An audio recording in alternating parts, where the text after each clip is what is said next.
So, let's start reading. Book of Juan, ang unang sulat ni Juan, chapter 1. O, diba? 1 and 1. Chapter 1. Ang salita nagbibigay buhay.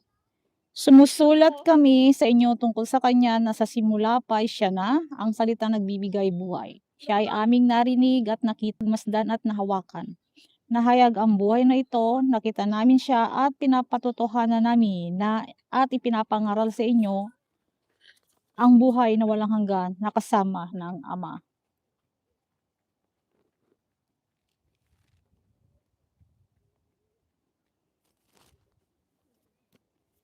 Okay, wait.